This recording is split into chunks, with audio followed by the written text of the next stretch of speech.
Hello children, welcome to Talking Textbooks Leaving No Child Behind. My name is Aditi children and you can see this is our super amazing platform. यहाँ पे हम लोग आपको quality level education दे रहे हैं, कोटा के ही level का education दे रहे हैं क्योंकि हम यहाँ कोटा से ही ये सब कुछ ये सारा प्रचार प्रसारण कर रहे हैं इन सब लेक्चर्स का children, right. So this is our channel talking text books leaving no child behind. यही हम लोग का मोटो है कि सारे बच्चों को जो बेसिक क्वालिटी एजुकेशन है वो सब प्रोवाइड हो सके. हम लोग इसी चीज़ की कोशिश कर रहे हैं चिल्ड्रन.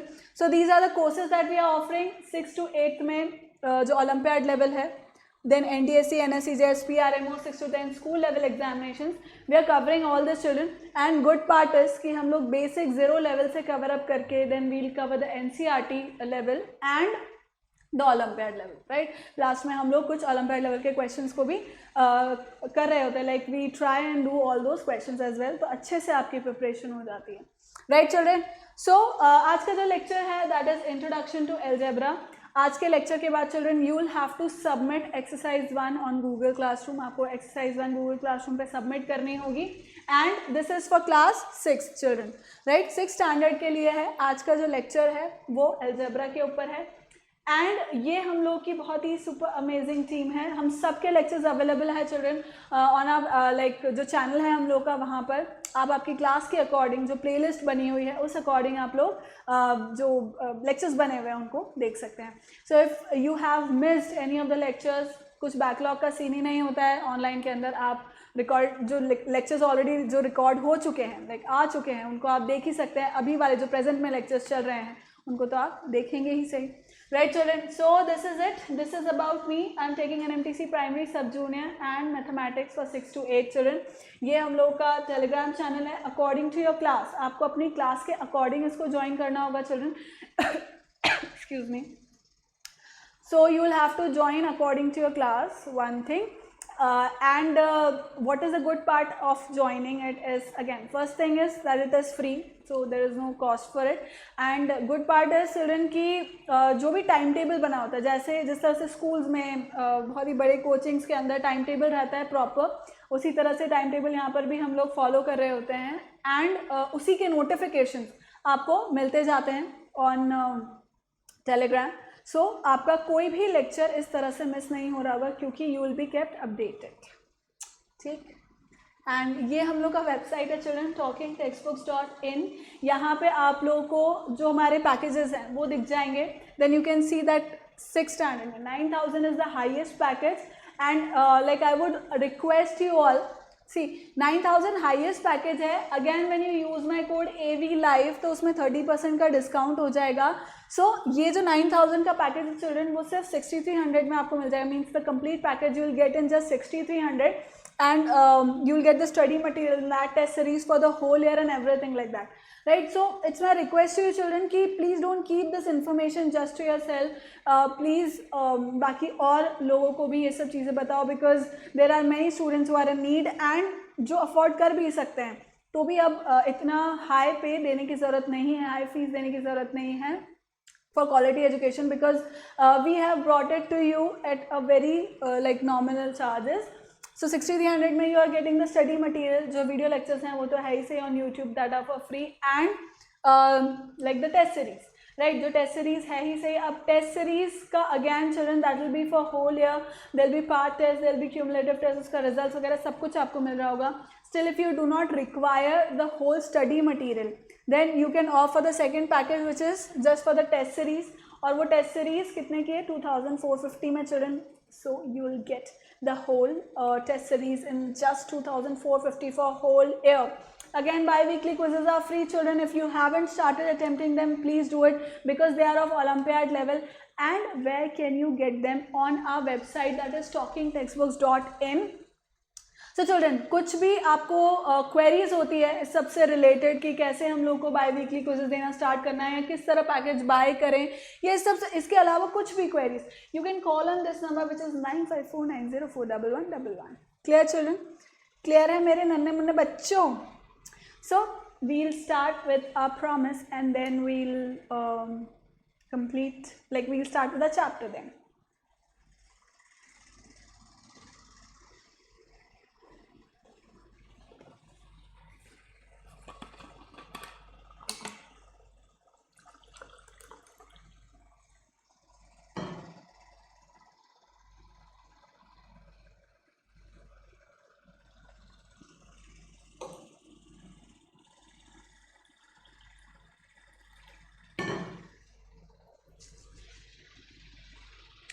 चलें चिल्ड्रन, सो आज का जो लेक्चर है that is basically on algebra. So algebra is a lot like the arithmetic जो मैथमेटिक्स हम पढ़ते हैं उसी तरह से है. कुछ इसके रूल्स एंड रेगुलेशंस थोड़े से और इसके अंदर एक्स्ट्रा रहते हैं, बट मोर और less it is same like arithmetic only. इसके अंदर भी ऑपरेशंस हो रहे होते हैं.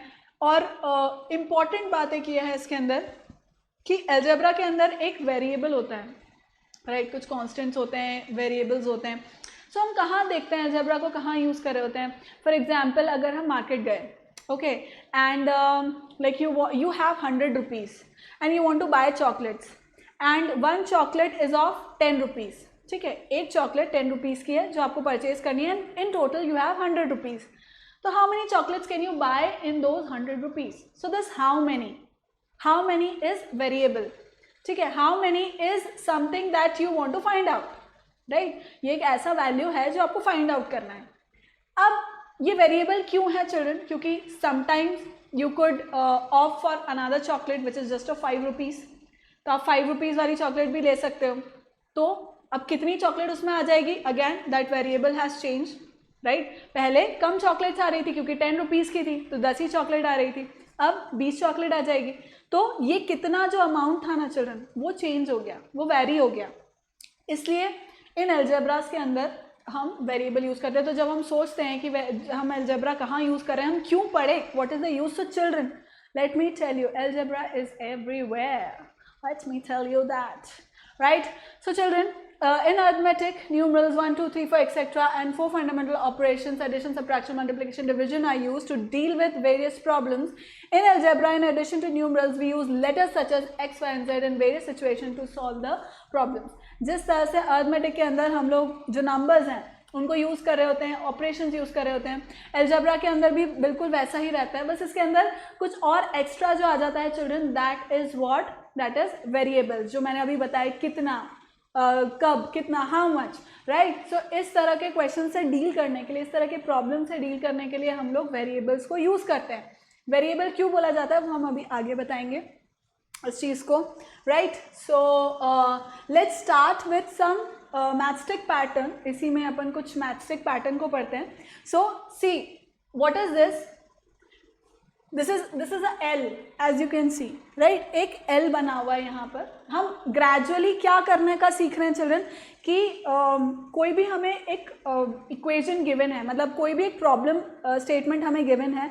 अब उस प्रॉब्लम स्टेटमेंट से हम लोग एक वेरिएबल जो एक्सप्रेशन हमारा, जो एल्जेब्रिक एक्सप्रेशन है, वो हम किस तरह बनाते हैं. भाई आपको यूज़ तो समझ आ गया कि हम कहाँ कहाँ यूज़ कर रहे होते हैं, like all over the place. हम लोग मार्केट जा रहे हैं या कुछ भी ऐसी चीज़ है जहाँ पे हमें एक वैल्यू फाइंड आउट करनी है, वहाँ पे हम लोग एल्जेब्रा का यूज़ कर रहे हैं, राइट. अब एक प्रॉब्लम स्टेटमेंट गिवन है, उसे मैं मैथमेटिकल टर्म्स में कैसे लिखूँ, in the form of algebra. Algebra में किस तरह लिखूँ मैं, वो हम धीरे धीरे अब स्टेप बाय स्टेप उस तक पहुँचने की कोशिश कर रहे हैं चिल्ड्रन.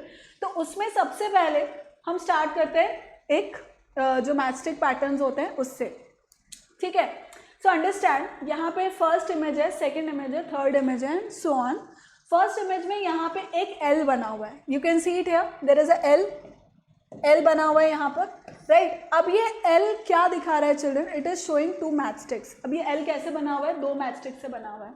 मतलब एक एल बना 2 मैथस्टिक्स से, एक एल बना 2 मैचस्टिक से, देन 2 एल्स बने 4 मैचस्टिक से, राइट. देन 3 एल्स बने 6 मैचस्टिक से, राइट. तो इसका मतलब 1 अगर एक बनाना है तो मुझे उसके लिए ट्वाइस मैचस्टिक्स लगेंगे. ट्वाइस बनाना है तो उसके लिए 4 टाइम्स लगेंगे, मतलब मल्टीप्लाई बाय 2 होता जा रहा है. ठीक है. जैसे जैसे मेरे नंबर ऑफ एल बढ़ते जा रहे हैं वैसे वैसे मेरा मल्टीप्लाई बाय 2 होता जा रहा है, राइट. सो इस तरह से उन्होंने ऐसे लिखा है. See if you tabulate this result we obtain the following table as given. Correct है. Number of Ls form, number of matchsticks required. So एक एल है तो 2 मैचस्टिक, 2 4 3 6 4 8. सो बेसिकली हम मल्टीप्लाई बाय 2 कर रहे हैं इसके अंदर, है ना. इतना समझ में आ रहा है. So what is it saying now? Understand. Here we observe that the number of matchsticks required is twice the number of L. So we can say that number of matchsticks required कितने होंगे children? 2 into n, where n represent the number of L's, right? तो हमने ये जो हमारी equation थी ना children, ये जो हमारे नंबर्स हमें मिल रहे थे ना, इसको हमने जनरलाइज कर दिया through this. We generalized it. How children? See, this is 2n, where n represent the number of L's, where n represents the number of L's. अब इसके अंदर इस जनरलाइज फॉर्म को मैं क्या करूँगी चिल्ड्रन? लेट्स से अगर मुझे 21 L's के लिए निकालना है, अगर मुझे निकालना है कि भाई 21 L's है मेरे पास, ठीक है, मेरे पास 21 L's है. अब उसके लिए मुझे मैचस्टिक्स कितनी रिक्वायर्ड होगी? ठीक है, मुझे भाई ये तो मुझे समझ आ गया 1 2 3 4 कम नंबर ऑफ L है तो ठीक है, मैं ड्रॉ कर लूँगी, गिन लूँगी, फाइन. पर 21 L है यार, 21 L को कब तक मैं बना करके गिनती रहूँ 1 2 3 4 5? नो, एक जनरलाइज फॉर्मूला मुझे पता है 2 into n. मैंने 1 2 3 के लिए देख लिया, तो मैं एक जनरलाइज फॉर्मूला को यहाँ पे यूज़ कर लूँगी. So now what I am going to do is 2 into 21. 21 मेरे नंबर ऑफ L's है, नंबर ऑफ मैचस्टिक्स मेरी कितनी हो जाएगी? This is going to be number of matchsticks मेरी कितनी हो जाएगी? नंबर ऑफ मैचस्टिक्स रिक्वायर्ड कितनी हो जाएगी मेरी children? 2 into 21, that is 42, right? So उसका जस्ट डबल हो जाएगा क्या? Number of matchsticks. क्लियर है चिल्ड्रन? तो ये हम समझ गए कि किस तरह से अगर मुझे प्रॉब्लम स्टेटमेंट दिया हुआ है तो उसको मैं कैसे फॉर्मुलेट कर सकती हूँ in the form of algebraic expression. ठीक है, तो ये हम समझ गए. एक बार ही देख लो इसको भी.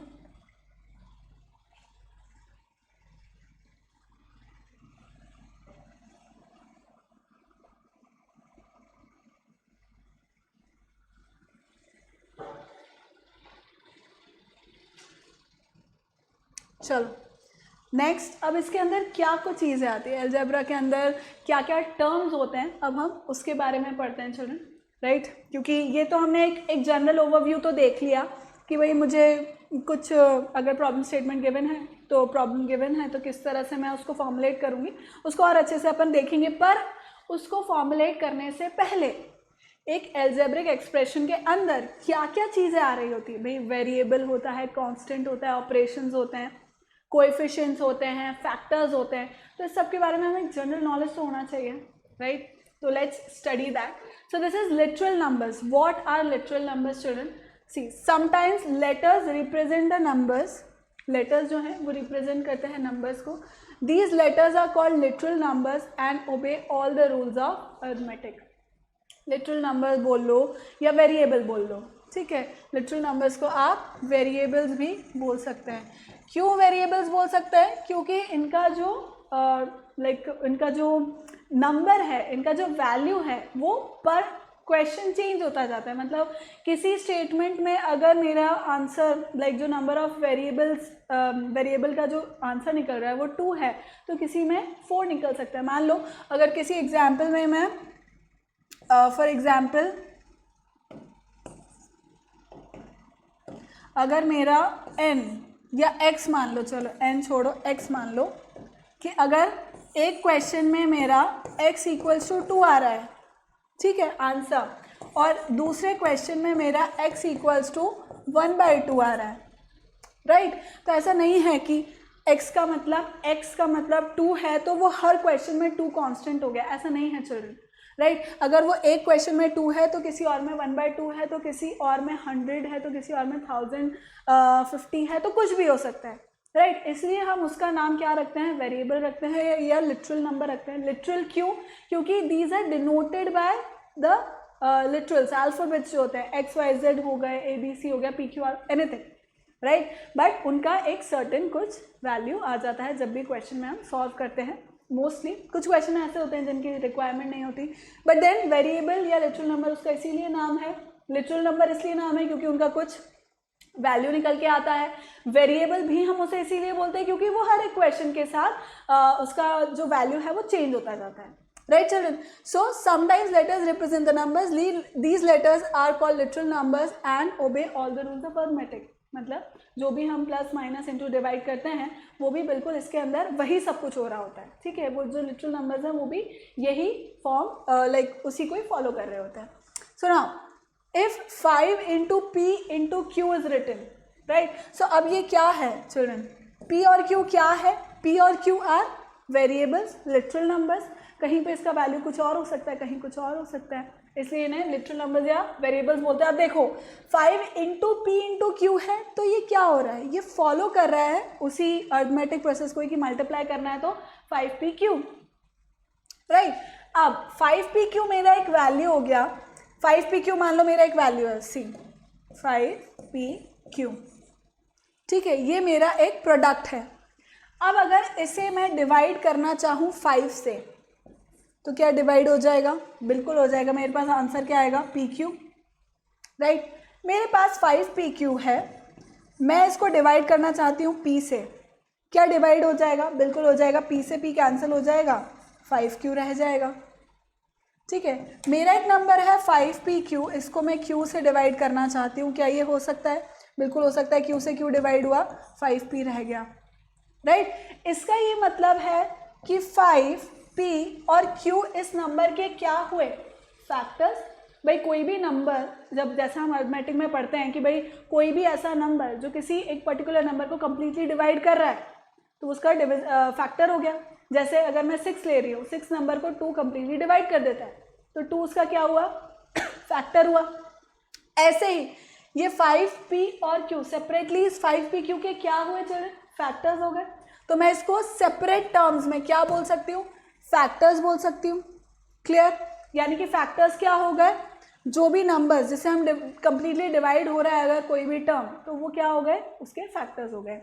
अब इम्पॉर्टेंट बात चिल्ड्रन यहाँ पर क्या है, इम्पॉर्टेंट बात क्या है, 5 is the numerical factor.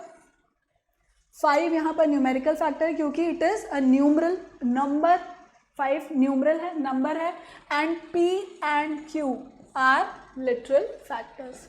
p और q क्या है चिल्ड्रन, कौन से फैक्टर्स हैं, लिटरल फैक्टर्स है, क्योंकि those are what, alphabets.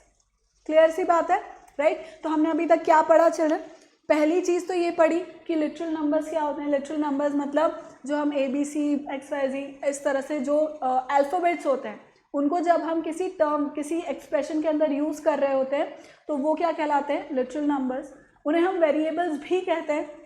Variables क्यों कहते हैं, क्योंकि वो कोई भी वैल्यू ले सकते हैं। लाइक किसी एक क्वेश्चन में उनका कुछ वैल्यू आ सकता है, दूसरे क्वेश्चन में वो चेंज हो जाएगा, वेरिएट करता है, इसलिए उन्हें हम वेरिएबल्स भी बोलते हैं। And they follow the same arithmetic operation, जिस तरह से जो होते हैं प्लस माइनस इंटू डिवाइड, वही हो रहा होता है सेम। अगर कोई नंबर मैंने लिया तो फैक्टर्स क्या हुए, किसी भी अलजेब्रिक एक्सप्रेशन के फैक्टर्स क्या हुए चिल्ड्रन, वही। अगर 5pq है तो 5p and q are factors of 5pq। 5pq को ये डिवाइड कर देगा कंप्लीटली अलग अलग नंबर। अब उसके अंदर 5 मेरा क्या है, न्यूमेरिकल फैक्टर है क्योंकि it is a numeral factor it is, और न्यूमेरिकल फैक्टर इट इज़ क्योंकि वो एक नंबर है। And p and q are literal factors क्योंकि वो क्या कर रहे हैं, क्योंकि वो क्या है, ऑब्वियसली क्योंकि वो अल्फाबेट्स है, इसलिए। इज दिस क्लियर चिल्ड्रन, इतनी बात आई समझ में, please copy it down.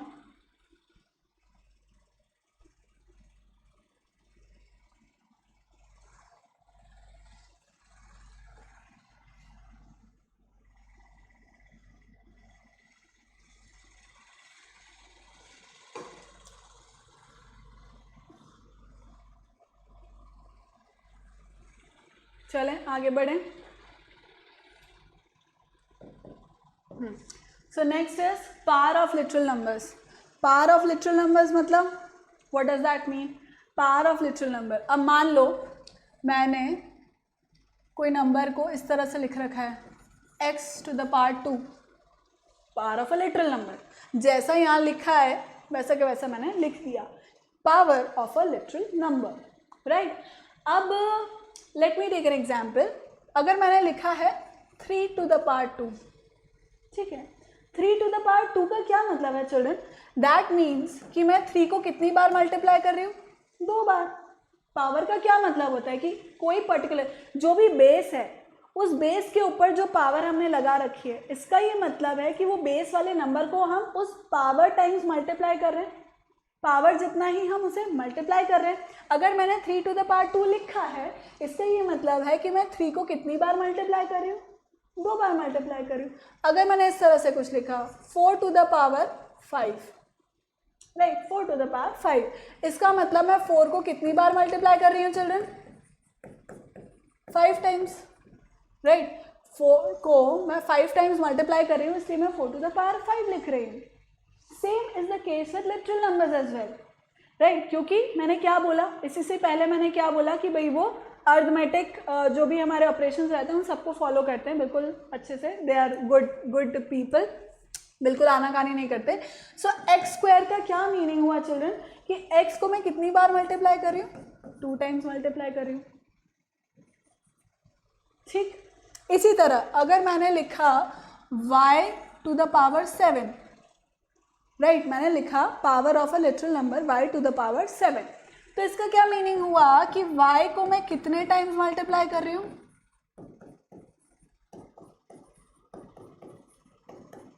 7 times, यही मीनिंग हुआ इसका।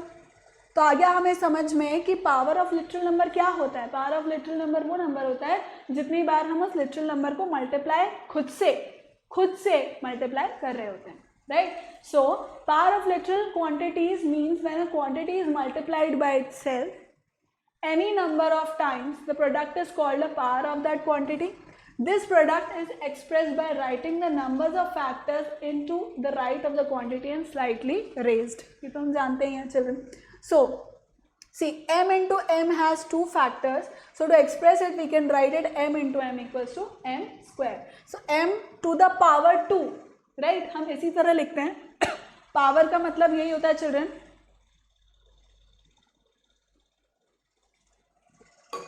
कि हम इस तरह से राइट साइड में स्लाइटली अबव इट कोई भी नंबर जब वो खुद से स्वयं से मल्टीप्लाई हो रहा होता है 2 बार, 3 बार, 4 बार, 10 बार, 15 बार, तो हम क्या करते हैं, जब इस तरह से हो रहा होता तो हम ऐसे नहीं, 15 बार कोई नंबर मल्टीप्लाई हो रहा है तो मैं m into M into M into 15 times लिखती थोड़ा चाहूँगी, obviously that is time wasting, right. और रिप्रेजेंटेशन में भी मुश्किल है, तो उसको रिप्रेजेंटेशन करने के लिए हम लोग क्या करते हैं, m टू द पावर 15 लिख देते हैं, ठीक है। तो m टू द पावर, अब कैसे मैं बताऊंगी कि अपने खुद से ये इतनी बार मल्टीप्लाई हो रहा है, तो उस नंबर को जितनी बार भी मल्टीप्लाई हो रहा है उसको हम स्लाइटली ऊपर यहाँ पे राइट साइड में ऊपर लिख देते हैं, ठीक है, उस नंबर को। इसका मतलब वो खुद नंबर अपने आप को इतने टाइम्स मल्टीप्लाई कर रहा है, right children. So again b into B, how can I write it, B Q इतनी बार मल्टीप्लाई हो रहा है, then let's see it, 1 2 3 4 5 6 7, z कितनी बार मल्टीप्लाई हो रहा है, z मल्टीप्लाई कर रहा है खुद से, खुद को मल्टीप्लाई कर रहा है वो कितने टाइम्स, 7 टाइम्स। तो मैं क्या लिख दूंगी यहाँ राइट साइड अप कॉर्नर पे, जितने टाइम्स वो खुद को मल्टीप्लाई कर रहा है उस नंबर को मैं यहाँ पर लिख दूंगी। क्लियर है children? So this becomes what? Z to the power 7. So this is power of literal numbers. Please write it down children. यहीं बैठने वाला।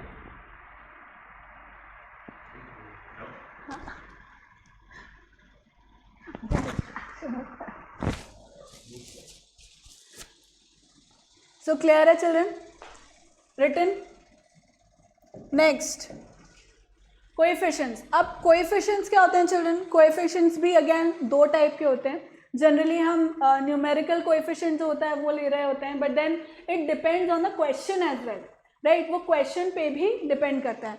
सो coefficient says a coefficient is the numerical factor of a term containing constant and variable.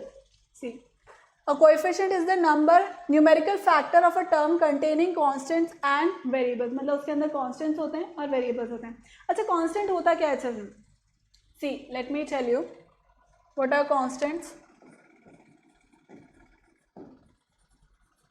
So constants mean what, constant का मतलब क्या होता है कि जो constant है, जो change नहीं हो रहा, जो बिल्कुल as it is है, तो इसका मतलब जो न्यूमेरिकल जो नंबर्स हैं हमारे, राइट जो नंबर्स हैं हमारे जैसे 1 2 3 4 5 6, तो इनके जो वैल्यूज़ हैं चिल्ड्रन वो सेम ही रहते हैं। मतलब आप किसी भी क्वेश्चन में अगर 2 को 2 ले रहे हो तो 2 ही लोगे, राइट उसको 3 नहीं ले लोगे। 3 का मतलब 3 ही होता है, 7 का मतलब 7 ही होता है। तो हर एक क्वेश्चन, अगर क्वेश्चन चेंज हो भी रहा है तो भी 7 means 7 only, right 5 means 5 only, 2 means 2 only, right that doesn't change with question. वो क्वेश्चन के संग चेंज नहीं होता, वो कांस्टेंट रहता है। तो इसका मतलब है that is fix, something that is fix. देखो यहाँ पर लिखा भी हुआ है वो, see constant, they are fixed, they can not take any other values, वो कोई और वैल्यू नहीं लेते हैं। तो जो हमारे नंबर सिस्टम में जो नंबर्स होते हैं हमारे, वो क्या है 10.6। अब 10.6 का मतलब 10.6 ही होता है। 42 तो 42 का मतलब 42 ही होगा, कुछ और नहीं हो जाएगा, राइट हर एक क्वेश्चन में अनटिल अनलेस आप मैथ पढ़ रहे हो, मैथ लाइक मेंटल एबिलिटी के कुछ क्वेश्चन कर रहे हो और फिर उसमें कुछ उन्होंने अज्यूम करने के लिए दे रखा है, that is totally different children, that depends on the question. But then जब हम 42 को ले रहे होते हैं या 6 को या 7 को या 10 को या कोई भी नंबर को, तो उसका वैल्यू हर एक क्वेश्चन के अकॉर्डिंग वही रहता है। मतलब उसका जो वैल्यू है वो हर क्वेश्चन के अकॉर्डिंग सेम ही रहता है, चेंज नहीं हो जाता। जैसे वेरिएबल चेंज हो जाते हैं मैंने अभी बोला, पर वैसे न्यूमेरिकल का जो वैल्यू है, जो न्यूमरल वैल्यू है, that remains same in every question. So that is why those are known as what, constants. उन नंबर्स को हम लोग क्या बोलते हैं, कॉन्स्टेंट्स बोलते हैं children, right. So where were we, coefficients, right. तो अब कोएफिशिएंट्स क्या है, basically these are the factors, जो फैक्टर्स हैं वही कोएफिशिएंट्स होते हैं। See a coefficient is the numerical factor of a term containing constants and variables.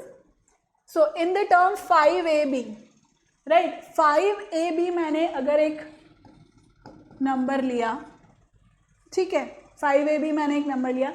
अब व्हाट इज आस्क्ड, अब ये क्वेश्चन पे भी डिपेंड करता है children. If it is asked, या -5ab ले लेते हैं, ठीक है। अब मुझसे पूछा जा रहा है coefficient of b, coefficient of b क्या है, तो coefficient of b is -5a, it is -5a। Clear है चिल्ड्रन, कोएफिशिएंट ऑफ b क्या है, -5a। यानी कि उस b को छोड़ करके चिल्ड्रन जितने भी आपके फैक्टर्स रिमेनिंग हैं, उस b को छोड़ करके चिल्ड्रन जितने भी फैक्टर्स रिमेनिंग हैं वो सब उसके क्या हो गए, कोएफिशिएंट्स हो गए, ठीक है। अब यहाँ पे मैं पूछ रही हूँ न्यूमेरिकल कोएफिशिएंट ऑफ b, मैंने लिखा है, मैंने यहाँ पर स्पेशली लिखा है न्यूमेरिकल कोएफिशिएंट ऑफ b। अब मैं ऐसा नहीं कर सकती कि b को छोड़ करके जितने भी नंबर्स है सबको लिख दो, जितने भी फैक्टर्स हैं उन सबको लिख दो कि -5a, भाई सब है, कोएफिशिएंट वो है, पर यहाँ पे न्यूमेरिकल वर्ड जुड़ गया। इसका मतलब मैं क्या लिखूंगी, -5, माइनस साइन आएगा, ठीक है, -5 becomes a coefficient, numerical coefficient of b। Whereas अगर सिर्फ कोएफिशिएंट पूछा है तो b को छोड़ करके जितने भी रिमेनिंग फैक्टर्स हैं वो सब उसी के अंदर आ जाएंगे। क्लियर है children? So again now this says -5 is the coefficient of the term -5ab square. तो ये क्या है children? This is the numerical factor again, numerical coefficient again. When there is no numerical factor in a term, its coefficient is taken as +1. That is obvious. अगर मैं ऐसा कुछ ले रही हूँ mn² p क्यूब, ठीक है। अब इसमें अगर मैं पूछ रही हूँ कि what is the numerical coefficient of p cube, या अगर मैंने पूछा numerical coefficient of p cube, तो वो क्या होगा, 1 होगा चिल्ड्रन, ठीक है। और मैं पूछ रही हूँ कोएफिशिएंट ऑफ p क्यूब, अगर मैं यहाँ पे पूछ रही हूँ कोएफिशिएंट ऑफ p क्यूब, तो उस केस में चिल्ड्रन क्या होगा, p क्यूब का कोएफिशिएंट क्या होगा, पूरा mn²। मतलब p क्यूब को छोड़ करके चिल्ड्रन, इस p क्यूब को छोड़ करके जितने भी रिमेनिंग फैक्टर्स हैं वो सब इसके क्या हो गए, कोएफिशिएंट हो गए। मतलब mn² पूरा के पूरा इसका कोएफिशिएंट हो गया। आया बात समझ में children? Is this clear? So a coefficient is sometimes generalized as either the numerical factor, variable factor or the products of the two. As for example in the terms 5ab square, b is the coefficient of 5ab, Similarly, in 10ab minus 2 is the coefficient of minus 5 and so on. So it depends on the question, children. Basically, it depends on the question कि आपको question में किस term से relate करके और वो उसके coefficient पूछ रहा है, मतलब बाकी के उस टर्म को छोड़ करके बाकी के उसके जितने भी फैक्टर्स हैं उन सब को आप लिख दो माइनस विथ माइनस साइन, अगर माइनस है तो राइट, तो फिर वो सब क्या हो जाएंगे, उसके कोएफिशिएंट हो जाएंगे। और अगर वो स्पेसिफिकली पूछ रहा है कि भाई न्यूमेरिकल फैक्टर ही बताना है या न्यूमेरिकल कोएफिशिएंट ही बताना है, तो वो फिर सिर्फ जो नंबर है वहाँ पर वो आ जाएगा। अगर कुछ नहीं दे रखा है तो सिंपली 1 आ जाएगा। अगर minus mn square and something like that तो -1 आ जाएगा। Simple as that, right. So I hope I have made myself clear कि कोएफिशिएंट्स क्या होते हैं। चलिए प्लीज नोट इट डाउन।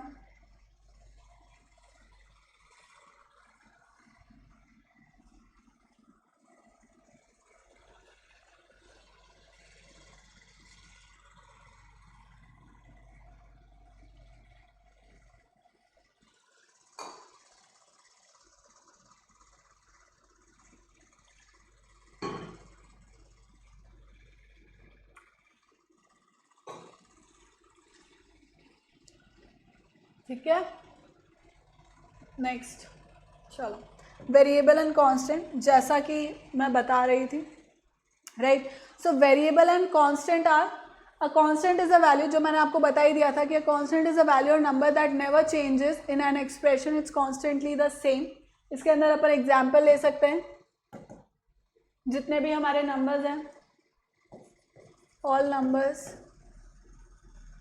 ठीक है। तो आप देख सकते हो 2, 4, 10, 6.5 एंड सो ऑन, कुछ भी नंबर्स ले सकते हो, 1/2, 3, 3/4, एनीथिंग, राइट।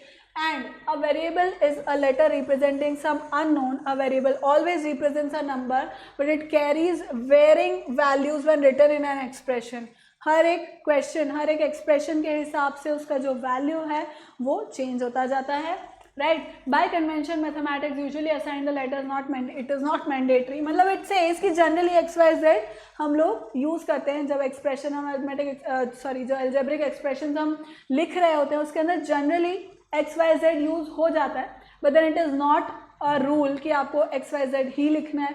आप ABC भी यूज़ कर सकते हो, MNPQ, there are 26 alphabets, right. आप उसमें से कुछ भी जो आपका मन है उसे यूज़ कर सकते हैं, there is no compulsion as such, right. So these are variables and constant that you have understood. See, ये एक एक्सप्रेशन लिखा हुआ है 2x + 4y - 9, right. This is an expression which is given. अब इसमें 9 का जो वैल्यू है चिल्ड्रन वो 9 ही रहेगा, हर एक क्वेश्चन के हिसाब से उसका वैल्यू 9 ही रहेगा। So this is the constant. 2 and 4 are the numerical coefficients children. अगर मैं 2x की बात करूं और 4y की बात करूं तो 2x के अंदर 2 न्यूमेरिकल कोएफिशिएंट है, 4y के अंदर 4 न्यूमेरिकल कोएफिशिएंट है। किसका? 4y का, पूरे टर्म का नहीं, पूरे टर्म का नहीं होगा चिल्ड्रन, सिर्फ एक टर्म की बात हो रही है, सिर्फ एक टर्म, पर्टिकुलर टर्म की बात हो रही है, साथ में नहीं। And x and y are what? Variables. x और y क्या है? वेरिएबल्स हैं। And what are terms? 2x एक टर्म हुआ, 4x दूसरा टर्म हुआ, 9 तीसरा टर्म हुआ। जैसे ट्रेन होती है, ट्रेन के अलग अलग डिब्बे होते हैं, राइट। तो इस तरह से ये भी एक ट्रेन होती है, 2x 4y 9 अलग अलग डिब्बे हैं, और जिस तरह से ट्रेन को चेन जोड़ती है उस तरह से इन एक्सप्रेशंस को जो ऑपरेशंस है, मैथमेटिकल ऑपरेशंस है, ऑपरेटर्स हैं, प्लस माइनस इंटू डिवाइड, वो जोड़ते हैं, ठीक है। सिंपल सी बात है, आया समझ में? कांस्टेंट वेरिएबल क्या होते हैं ये सब मैंने बता दिया। कॉपी कर लो, एक बार डेफिनेशन कॉपी कर लो इनकी, राइट, कि कांस्टेंट क्या होते हैं, वेरिएबल क्या होते हैं। समझा तो दिया ही है मैंने।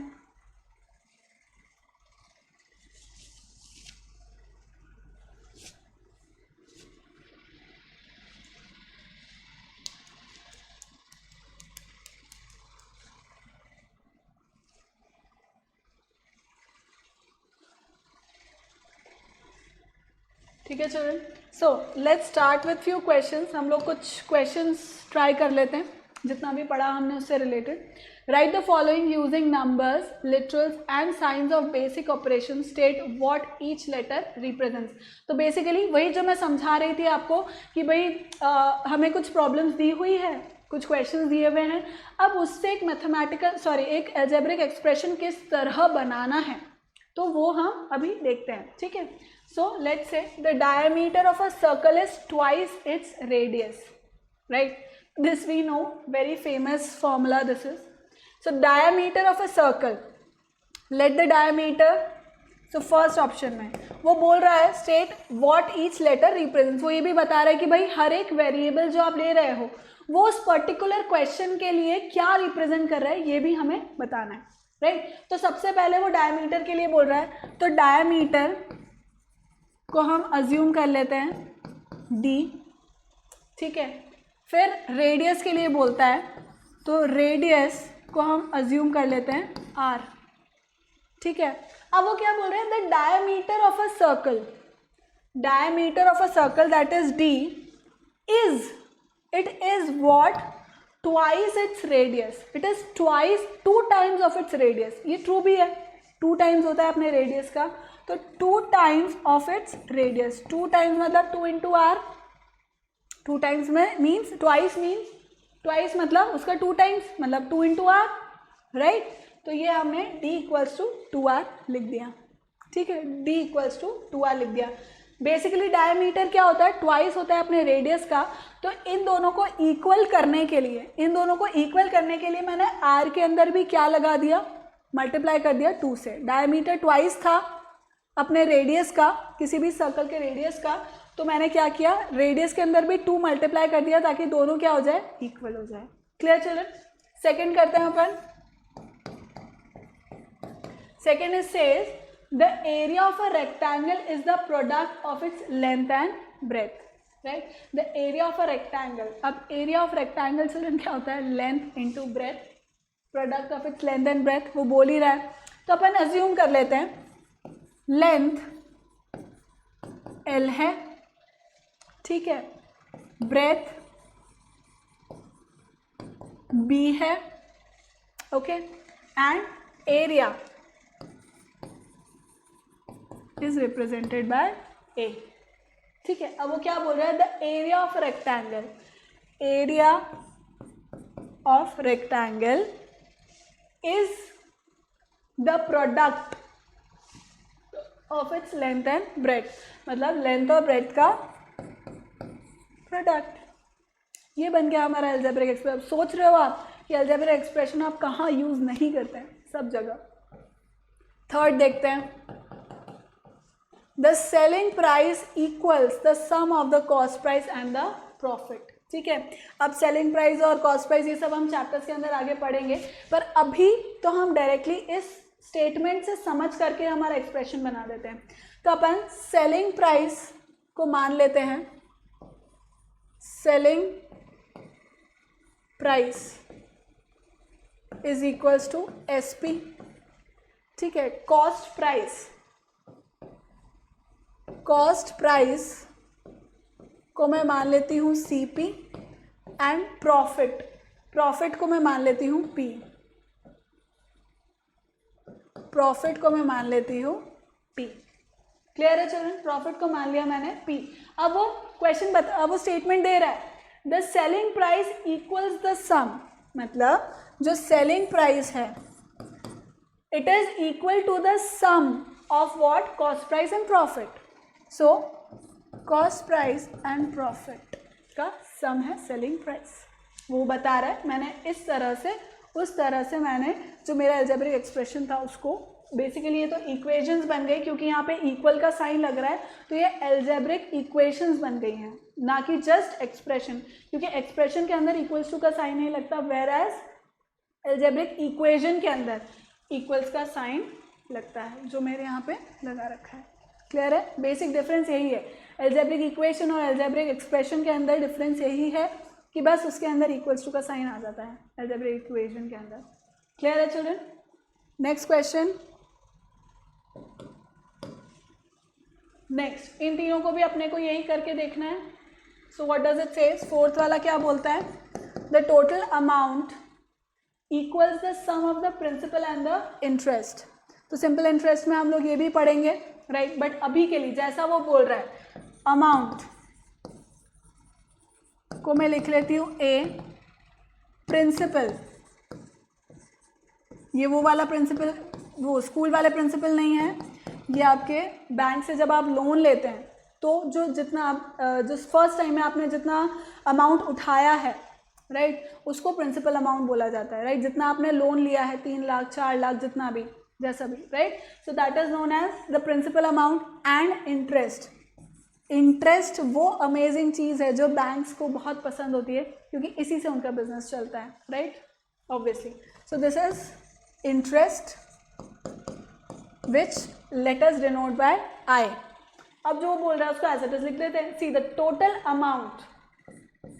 Amount equals the sum of principal and interest, equals the sum of principal and interest। ये लिख दिया मैंने, ये बन गया मेरा इक्वेशन बन गई, right. Fifth, the perimeter of a rectangle is 2 times the sum of its length and breadth। Rectangle के पेरीमीटर की बात हो रही है, सो पेरीमीटर को हम डिनोट कर देते हैं P से, लेंथ को हम डिनोट कर देते हैं L से, और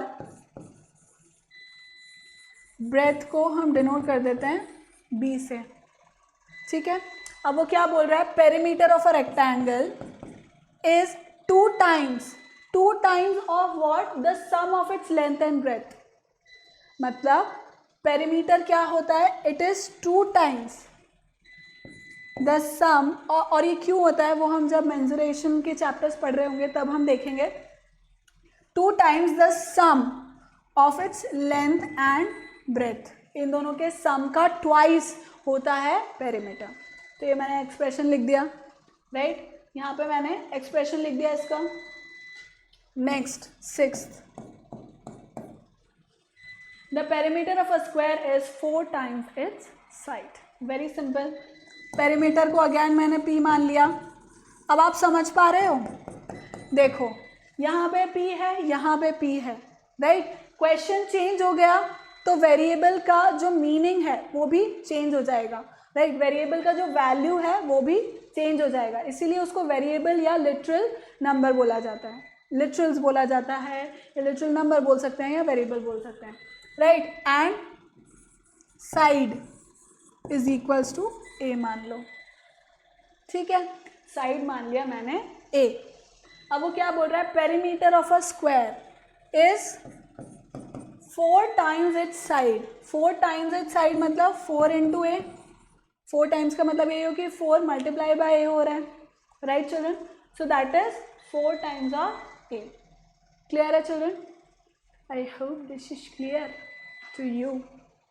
लिख लो एक बार इसको।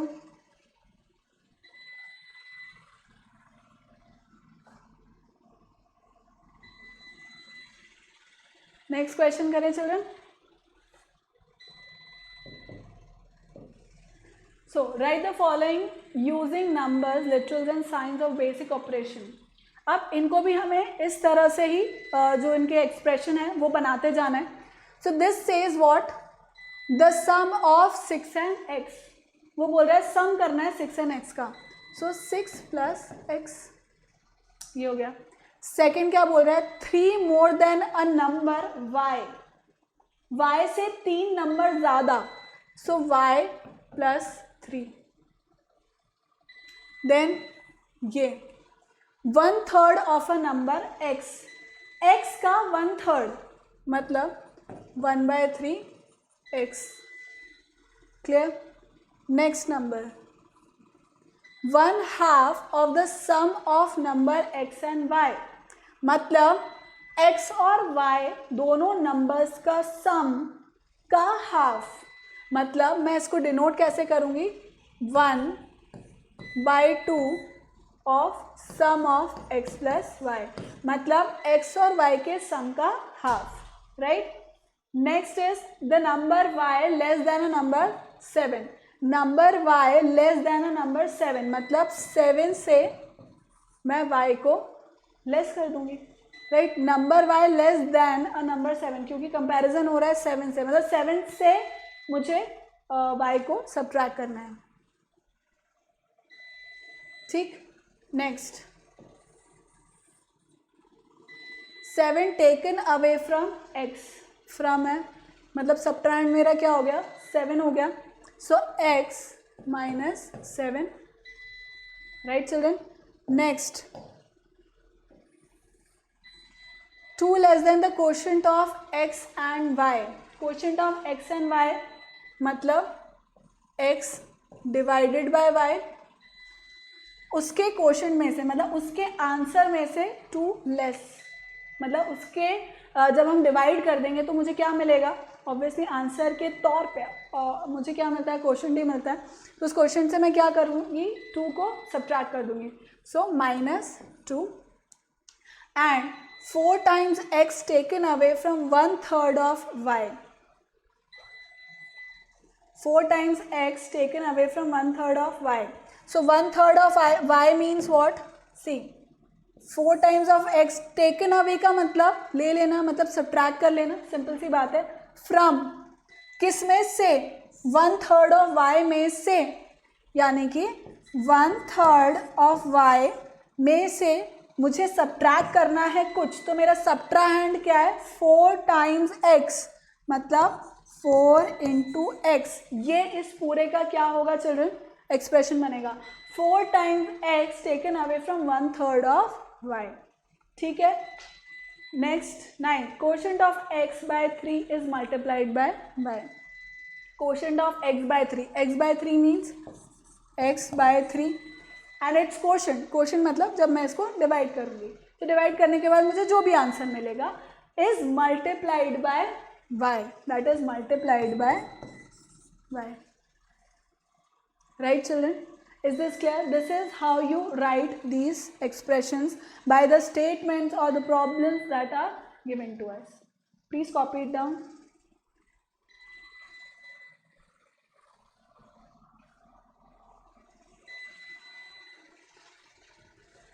Clear children?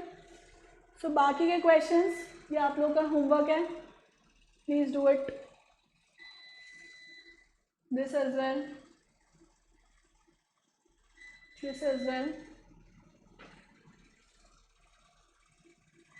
This as well. So children, this is it for today. Thank you so much for watching. Keep liking, keep subscribing and keep sharing. Remember to hit the bell icon so that you remain notified for all our upcoming awesome videos. Thank you so much. Bye bye. Remember to use my code AVLIVE to get 30% discount. Bye.